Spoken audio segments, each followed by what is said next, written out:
আসসালামু আলাইকুম everyone, welcome back to my channel Mahima cooking house.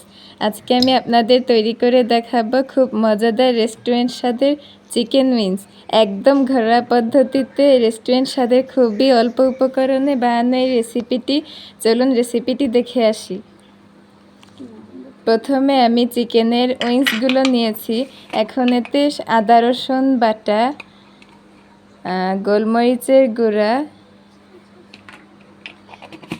1 চা চামচ সয়া সস পরিমাণ মতো এবং লবণ স্বাদ মতো দিয়ে একত্রে সব ভালোভাবে মিশিয়ে নিচ্ছি। চিকেনের মধ্যে মশলাগুলো ভালোভাবে মিশিয়ে নিচ্ছি।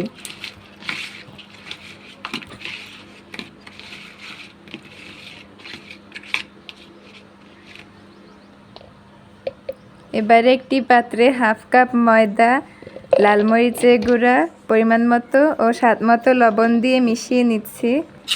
এবারে একটি একটি করে চিকেনের উইংসগুলোকে ময়দায় ভালো করে কোট করে নিয়ে তেলে সরাসরি দিয়ে দিচ্ছি।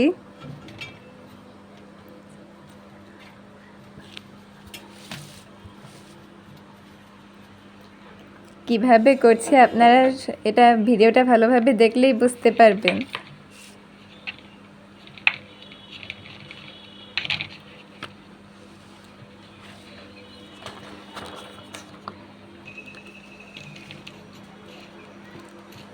আর আপনাদের উদ্দেশ্যে একটি কথা বলতে চাচ্ছি, আপনারা আসলে আমার ভিডিওগুলো দেখেন কিন্তু আপনারা সাবস্ক্রাইব করেন না। খুবই কষ্ট লাগে যখন আমি ভিডিওগুলোকে বানাই আর আপনারা দেখে দেখে চলে যান, কিন্তু লাইক করেন না, সাবস্ক্রাইব করেন না। প্লিজ আমার চ্যানেলটিকে সাবস্ক্রাইব করে দেবেন, তাহলে আমি আরও উৎসাহিত হব আপনাদের এই ভিডিওগুলো দেওয়ার জন্য। আরও ভালো ভালো ভিডিওগুলো দিতে পারবো আপনাদেরকে। আপনার প্লিজ একটি লাইক করে দিবেন আর সাবস্ক্রাইব করে দেবেন, তাহলে আপনারা আমার এই চ্যানেলে অনেক মজাদার মজাদার রেসিপি পাবেন। এবার আমি এই চিকেন উইংসগুলোকে ভালোভাবে এপিট ওপিট করে উল্টে ভেজে নিচ্ছি। দেখুন, একটু লাল করে ভেজে নিতে হবে। আপনারা এই ভিডিওটা দেখলেই বুঝতে পারবেন।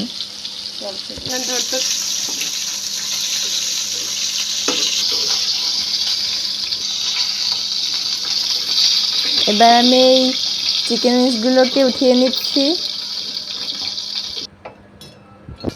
এবং এই একই কড়াইয়ে এই চিকেন উইংসের যে মজাদার একটা সস, ওই সসটা আমি এখন বানিয়ে নিচ্ছি। প্রথমে তেলে রসুন কুচি আর টমেটো সস দিয়ে আর হানি দিয়ে একটু নেড়েচেড়ে নিচ্ছি। তারপরে একটু সয়া সসও দিয়েছি এতে। তারপরে এখন আমি সেই ভেজে রাখা চিকেনগুলোকে দিয়ে উল্টে পাল্টে ভালো করে মিশিয়ে নিচ্ছি। হয়ে গেছে।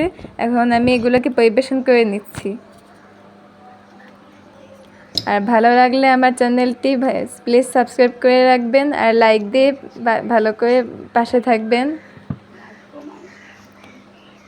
আপনারা আমার ভিডিওগুলোকে বেশি বেশি শেয়ারও করবেন। ধন্যবাদ। আসসালামু আলাইকুম।